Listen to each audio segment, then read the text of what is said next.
There are faces audiences remember, but then there are faces that define eras. Ingrid Bergman was one of them. She was not only a movie star, she was an idea, a vision of honesty and quiet radiance, a presence that made even silence feel emotional. In a time when Hollywood built glamour from artifice, diamonds, spotlights, smoky clubs, manufactured mystique, Bergman brought something entirely different. She brought truth. She brought softness that was not weak, intelligence that was not cold, and vulnerability that never begged for pity. When she stepped into Casablanca, she did not just play Ilse Land, she became the blueprint for longing and unforgettable regret. But behind the glow of fame lay a life of contradiction. The woman who embodied grace on screen lived through scandals that shook the moral foundation of Hollywood. She was adored, then condemned, celebrated, then exiled. Newspapers that once praised her called her a homewrecker. Politicians denounced her from podiums, and studio executives wanted to erase her name. Yet somehow, she survived. She endured public humiliation, heartbreak, exile, and illness, and transformed it all into one of the greatest comeback stories in film history.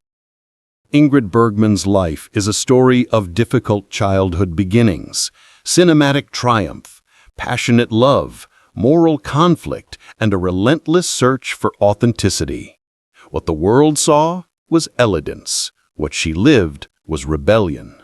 She challenged Hollywood's rules, challenged society's definition of womanhood, and challenged herself to live truthfully, even when it cost her everything. She was born far from the glamour of Hollywood, with no destiny written for her in the stars. She lost both parents before she turned 13. She grew up learning very early that beauty fades, voices stop, and security can be taken without warning. She carried that loss into every role she ever played. The ache in her eyes was real. It wasn't acting, it was memory. So how did this girl from Stockholm become the woman who could break hearts with a single look? How did she go from European stage drama to immortal Hollywood legend? And why did America abandon her at the height of her fame, only to later worship her with awards and standing ovations? Ingrid Bergman's life is a story of dualities, tenderness and strength, vulnerability and rebellion, fame and exile, victory and loss. This documentary will take you behind the camera, behind the headlines, into the quiet spaces of her life that audiences never saw. We will trace her journey from a lonely Swedish apartment to global superstardom. We will uncover how a single love affair with an Italian director not only changed her life, but the image of women on screen forever. We will examine the roles that defined her, Casablanca, Notorious, Gaslight, and the price she paid for daring to be human in a world that demanded perfection. Her story is not just about cinema. It is about identity, freedom, morality, judgment, and redemption. It is about how society punishes women for desire, how fame gives power but takes privacy, how love can lift a life or end a career. The question is not whether Ingrid Bergman was extraordinary. That is undeniable. The question is, could she remain true to herself when the world was determined to rewrite her? Prepare to discover a woman who wanted simple honesty in a world built on illusion. A woman who accepted consequences instead of hiding behind lies. A woman who lived passionately, suffered publicly, and returned triumphantly. Because Ingrid Bergman's life is more than a Hollywood story. It is a story of survival. Early life and family background. Ingrid Bergman was born on August 29, 1915, in Stockholm, Sweden. Her arrival should have promised a quiet life, far from fame or scandal, in a northern city defined by fog, calm waterfronts, and the muted rhythms of family routine. Her father, Justice Bergman, was a photographer, a man who captured images for a living, unaware that the child he photographed would become one of the most recognizable faces in film history. Her mother, Friedel, was German. Their home was a blend of Swedish steadiness and German discipline, a place where silence held meaning and photographs framed memories too fragile to speak aloud. To outsiders, there was nothing cinematic about Ingrid's beginnings. No bright stage lights, no Hollywood fantasies, just moments. Her father positioning her in front of a camera, trying to coax a shy smile. Her mother's quiet voice singing old European lullabies in the kitchen. A small girl watching her reflection in mirrored surfaces, without knowing she would one day become the reflection for millions. But underneath that simplicity was something darker, something that would shape her entire life. Loss. Her mother died when Ingrid was only 3 years old, far too young to make sense of the finality of death. A child learns loss first through silence. Rooms become quieter, laughter disappears, furniture stays in the same place but feels different. Ingrid grew up surrounded by absence, and absence would become one of the most powerful emotional tools in her acting. Without her mother, she clung to her father, Justice. He was gentle, artistic, and observant. He saw something in Ingrid that no one else did. He placed her in front of his camera often, encouraging her to move, to feel, to simply exist in front of the lens. These moments would later become her secret training ground. She learned how to show emotion without speaking. She learned that the eyes could say far more than words. She learned how to feel honestly while being watched. Yet fate was not finished with loss. When Ingrid was 12, her father died of cancer. The same man who taught her presence disappeared, leaving her alone in a way few children ever experience. Orphaned before she became a teenager, she was bounced between relatives, houses, rules, and expectations. She learned how to adapt. She learned how to hide pain behind politeness. She learned, unconsciously, how to act. People often think stars are born with some sort of magical destiny.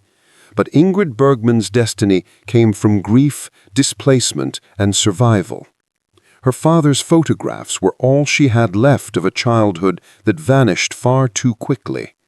In one of those photographs, she is looking directly into the camera, eyes wide, expression vulnerable, yet unbroken. That look would one day hypnotize audiences across the world. She once said later in life that she always felt different, like she was watching life rather than truly belonging in it. That feeling, rooted in childhood loneliness, made her one of the most honest performers on screen. She didn't pretend emotions, she remembered them. Her early world was not about ambition or dreams of fame. It was simply about holding on, about building a self from fragments of loss. But something inside her always reached forward. She found comfort in stories, in the theater, in the idea of transformation. If life could take everything away, maybe acting could give something back. Ingrid Bergman's childhood did not mold a diva. It molded a survivor. And survival, for her, would become a lifelong theme. First steps and early struggles. By the time Ingrid was old enough to choose her path, she already understood uncertainty better than most adults. Acting did not begin as a dream. It began as escape. At 14, she informed her relatives that she wanted to be an actress. Not a star, just someone who could feel alive through stories. Sweden was not a place of movie glamour. Theaters were modest. Opportunities were scarce. And for a shy, orphaned girl with no last name advantage, success was unlikely. But Ingrid had something that could not be taught: authenticity. She auditioned for the Royal Dramatic Theatre School in Stockholm, the most prestigious acting institution in her country. When she stood in front of the committee, she did not dazzle with theatrics.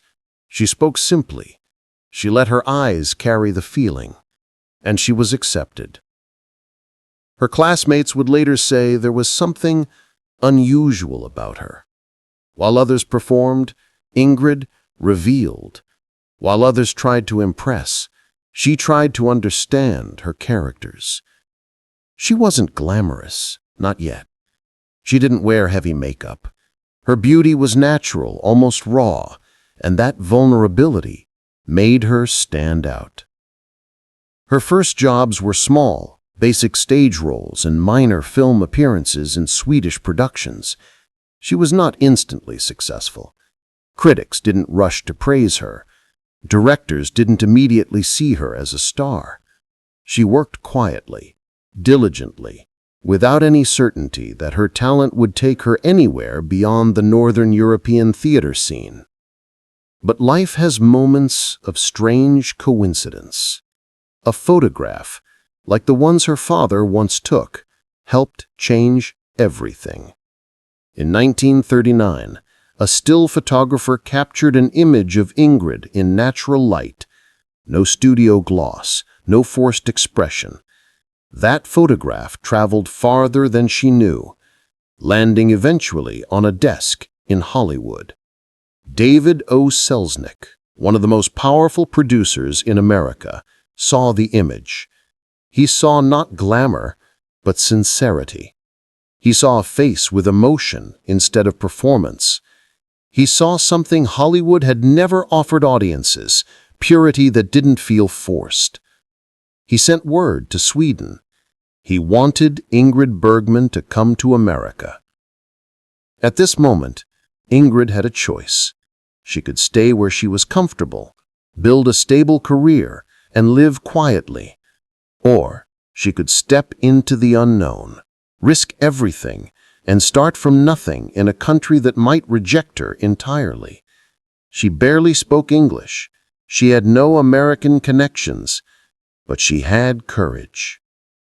So she boarded a ship to America with only determination, a suitcase, and a belief that perhaps her father had prepared her for this without knowing it.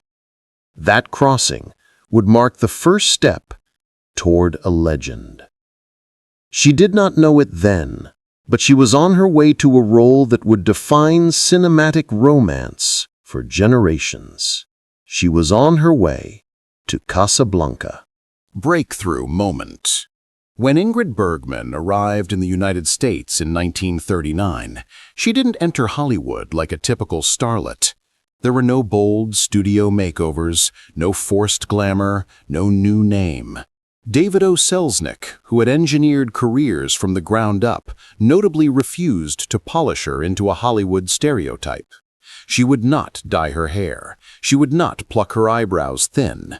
She would not wear heavy artificial makeup. She would not pretend to be someone she wasn't. This decision was revolutionary for its time. Hollywood wanted perfection. Ingrid arrived as something much harder to manufacture: truth.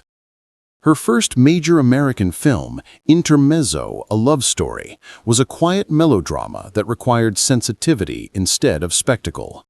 Critics noticed her immediately. They said her presence was unlike anything on screen at the time: luminous but grounded, emotional without exaggeration. Audiences saw something rare: a woman who looked real, who felt real, who carried sadness and hope in the same gaze. She didn't seduce a camera. She confessed to it. But her true breakthrough came 3 years later, in 1942, when she was cast as Ilse Lund in Casablanca.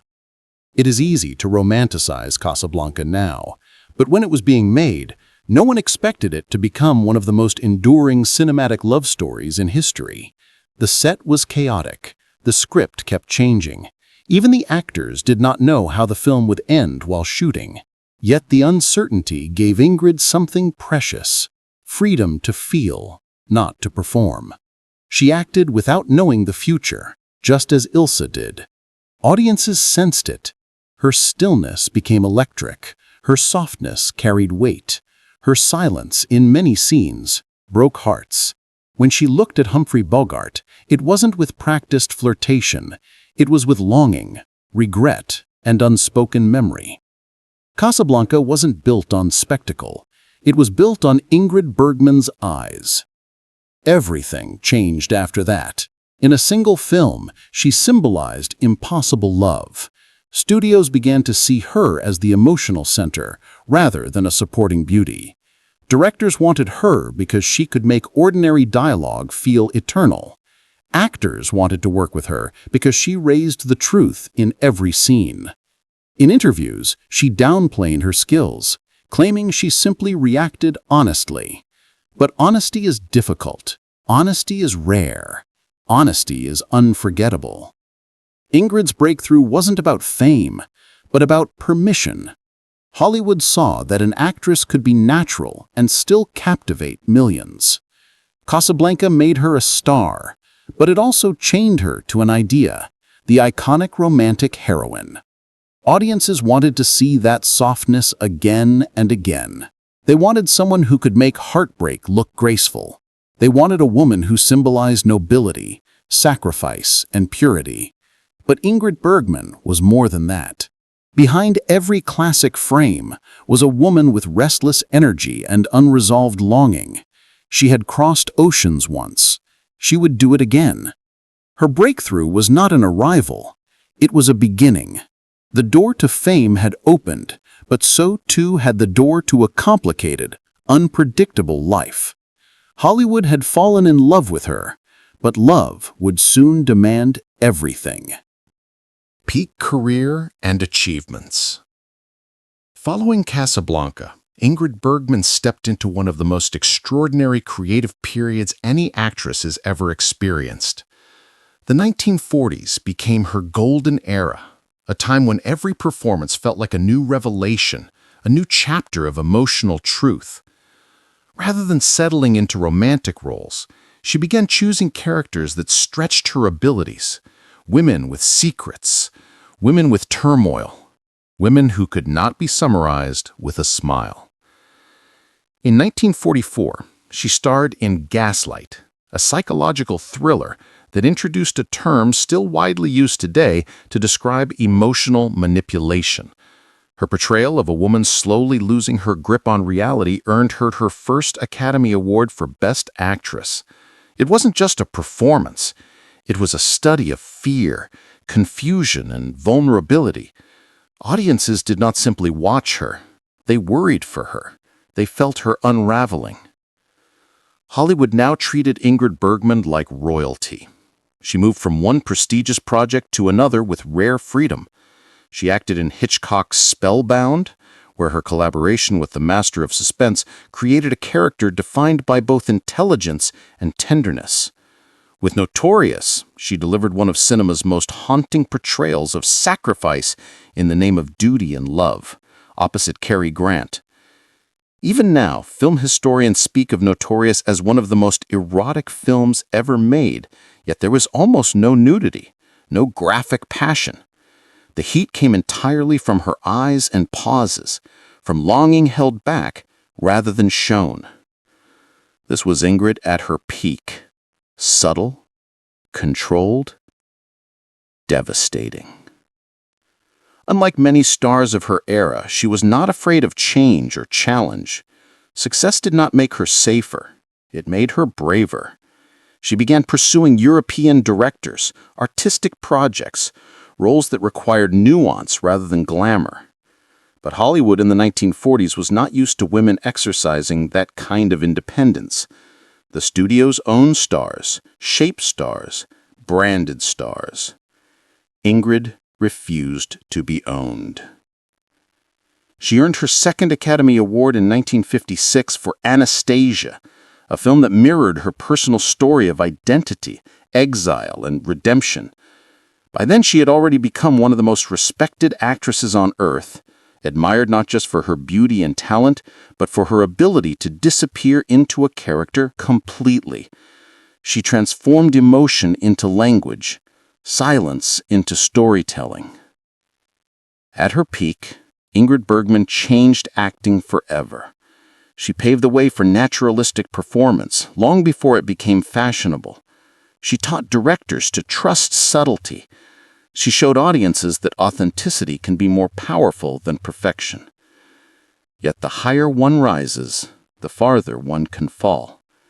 And while her career soared, her personal life was headed toward the kind of scandal from which Hollywood rarely forgives. Behind the scenes, triumphs, breakdowns, and untold secrets. Katharine Hepburn was not just a star, she was a disruptor in the age of studio control. But her confidence came at a price, and the struggles she faced behind the scenes were far darker than the public ever saw. She was called box office poison. In 1938, after several films failed, major movie exhibitors published a list of stars who were no longer profitable, and her name was on it.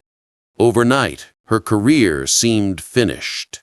Newspapers mocked her. Studio heads stopped taking her calls. Most stars would have faded quietly. Katharine did something unheard of. She bought her own contract back from RKO and walked away from Hollywood entirely. Then she found a Broadway play, The Philadelphia Story, negotiated the film rights for herself, and sold it on one condition: she would star in it. That film became a massive hit and revived her career. Hollywood never doubted her again. But her power didn't erase the struggles she endured privately. She suffered severe stage fright early in her career, hiding panic behind confidence. She battled chronic tremors later in life, which she disguised on camera. She often went days without eating, working obsessively until collapse. Crew members respected her, but many feared her.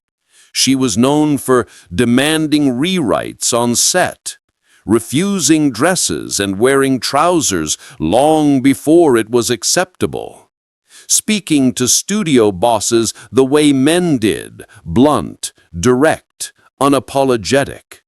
One executive said, "She wasn't a woman in Hollywood, she was a force." But the truth is, Hepburn pushed so hard because she was terrified of losing everything.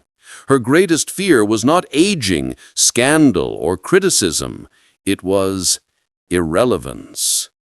Every script, every appearance, every performance was a battle against time, expectations, and a system determined to tell her how to behave. She spent almost 50 years surviving studios, tabloids, sexism, and her own insecurities. She never apologized for who she was, and that is why she remains a legend. Personal life and private battles. Fame made Ingrid Bergman appear unstoppable. On screen, she was elegance, devotion, innocence, mystery. But off-screen, her life was nothing like a Hollywood fairy tale. It was far more complicated, far more painful, and at times far more human. Ingrid married her first husband, Dr. Petter Lindström, in 1937. He was steady, intelligent, and secure, the opposite of Hollywood. They had a daughter, Pia. For a while, it looked like a perfect life. A family, a rising career, critical acclaim. But perfection has a way of cracking when the world begins to pull in different directions. Hollywood wanted Ingrid to be America's sweetheart. The press called her the ideal woman. Men everywhere adored her. Producers believed she could do no wrong. And then, in 1950, she did something the world was not ready for, something that would cost her everything. On a film shoot in Italy for director Roberto Rossellini, Ingrid fell in love. But this wasn't ordinary love. It was obsessive, overwhelming, uncontrollable. To Rossellini, she wasn't a star on a pedestal. She was a woman, flawed and passionate. And Ingrid, who had spent years playing saints on screen, suddenly found herself living a scandal that felt biblical. She became pregnant with Rossellini's child, even though she was still married. The press exploded. Headlines called her immoral, corrupt, and unfit. Politicians demanded that she be banned from American cinemas. A senator in the United States Congress declared her a powerful influence for evil. America, the country that had crowned her a goddess, now abandoned her. Ingrid left Hollywood. She left her husband. She left her daughter. Those decisions would haunt her for the rest of her life. It was not glamorous. It was not romantic. It was a storm that nearly washed away every piece of her reputation. She married Rossellini. They had 3 children, including future actress Isabella Rossellini. But Ingrid's marriage to Rossellini was never peaceful. Passion came with arguments. Freedom came with jealousy. Genius came with instability. There were affairs, betrayals, and long silences. Ingrid was always torn between careers in 2 countries, work that pulled her across oceans, children born in different nations, and a heart that never stayed still. People only saw the scandal. Few saw the loneliness. Few understood the cost of choosing desire over duty. In public, Ingrid Bergman smiled. In private, she kept notebooks filled with regrets. She could make peace with the world, but never entirely with herself. In a later interview, she said something that reveals the weight she carried. "I have made a lot of mistakes, but I have never made the same mistake twice." It was a confession, a defense, and a warning. Behind the beauty, behind the grace, lived a woman who longed to be honest, even when truth broke every rule society tried to place on her. Love gave her joy, but it also became the battlefield where Ingrid Bergman fought her hardest and most painful war. Later years and the price of fame. By the late 1960s, time began writing its own script over Ingrid Bergman's life. The scandal faded. America forgave her. The films returned. The awards returned. And audiences remembered why they loved her. But time, unlike Hollywood, doesn't care about applause. She was older now, and film roles changed. No longer the beautiful young woman longing in train stations or whispering in smoky bars. Ingrid transformed into characters with lines on their faces and secrets in their eyes. In 1974, she delivered one of the greatest performances of her later career in Murder on the Orient Express, winning an Academy Award, her 3rd. The Oscar was proof that talent survives scandal. But even as she returned to the spotlight, another battle crept quietly into her life. In 1973, Ingrid was diagnosed with breast cancer. She kept working, kept smiling, kept pretending to the world that she was strong. But the disease was persistent, spreading slowly, dimming her strength year by year. There were moments when she needed help walking onto a set. Moments when directors whispered instructions close to her ear because she couldn't concentrate through the pain. Still, she continued acting. Not because she needed fame anymore, but because acting was the language she spoke more fluently than anything in her life. Cancer took parts of her body. It did not take her discipline. She worked until her final year. Her last role, playing Golda Meir in A Woman Called Golda, won her both an Emmy and a Golden Globe. It was a portrait of power, resilience, and endurance, qualities Ingrid herself had earned from decades of love, scandal, exile, forgiveness, and survival.